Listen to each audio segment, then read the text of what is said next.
Let's ask Tom if এগুলো দিয়ে আমরা বাক্য করব। Let ask Tom if he knows what to do. কি করতে হবে সেটা জানে কিনা টমকে জিজ্ঞেস করা যাক। Let's ask Tom if he loved Mary. ম্যারিকে ভালোবাসতো কিনা টমকে জিজ্ঞেস করা যাক। Let's ask Tom if he needs help. সাহায্য লাগবে কিনা টমকে জিজ্ঞেস করা যাক। Let's ask Tom if he wants to marry Mary. মেরিকে বিয়ে করতে চায় কিনা টমকে জিজ্ঞেস করা যাক। Let's ask Tom if he passed BA. BA pass করেছিল কিনা টমকে জিজ্ঞেস করা যাক।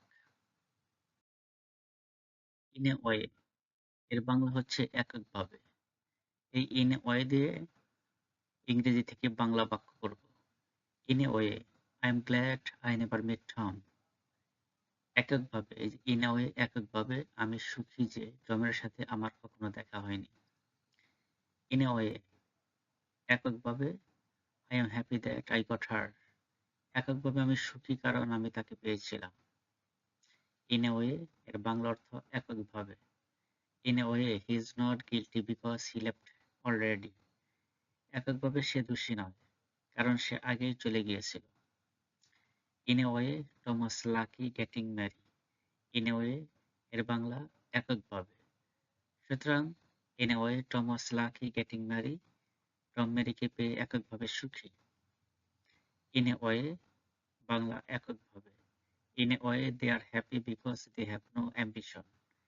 এককভাবে তারা সুখী কারণ তাদের উচ্চাকাঙ্ক্ষা নেই। Tom is a native speaker of French. Tom ফরাসি ভাষী মানুষ। Tom is a brave boy. Tom সাহসী ছেলে।